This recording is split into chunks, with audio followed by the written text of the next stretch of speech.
ఈరోజు వాక్యోత్తమనం కొరికి పరిశుద్ధ లేఖన భాగంలో నుండి 23వ లూకాసు సువార్త 23వ అధ్యాయం 34వ వచనం మనం ధ్యానించుకుందాం.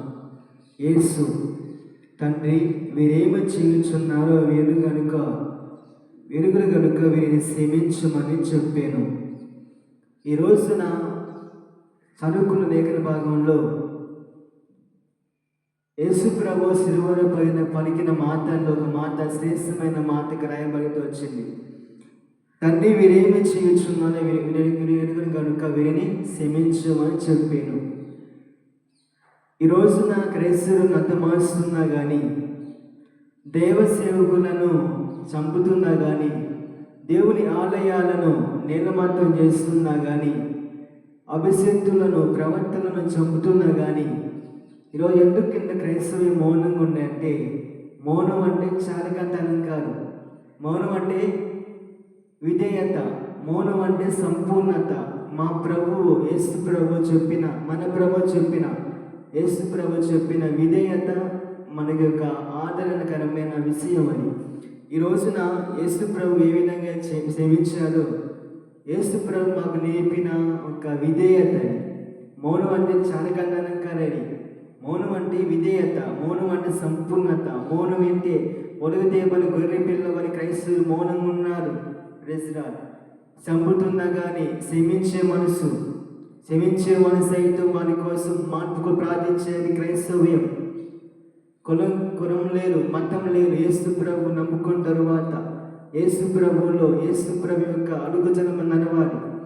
అందుకని మనకు నేర్పినటువంటి పాఠం ఏంటంటే, తండ్రి, మీరేమి చేయొచ్చున్నారో క్షమించము. క్రైస్తవ్యం అంటే క్షమించేది, క్రైస్తవ్యం అంటే ఆదరించేది. ఎంతోమంది కుష్ఠరోగులు ఆదరించింది, ఎంతోమందిని తల్లిని మార్చింది. ఈ రోజున తాగుబోతులు, వ్యభిచారకులు, రోధులు, సూర్యులు ఎంతోమంది మార్చింది దేవుని వాక్యం.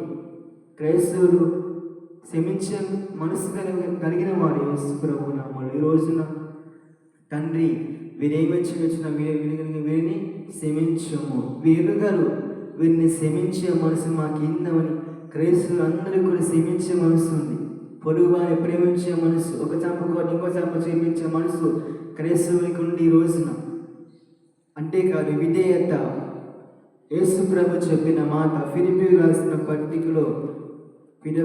పత్రిక 2వ అధ్యాయంలో 7వ వచనం 8వ వచనం ధ్యానించినప్పుడు, మరియు ఆయన ఆ ఆకారమున్న మనుషుని కనపడి మరణం పొందినంతగా, అనగా శిలువ మరణం పొందినంతగా తను విధేయత చూపిన వాని తను తగ్గించుకోనేను. శిలువ మరణంలో కూడా విధేయత. తండ్రి, వీరేమి చేయుచున్నారో వీరిని క్షమించుము. క్రైస్తవ్యం అంటే క్షమించేది, క్రైస్తవ్యం అంటే ఆదరించేది.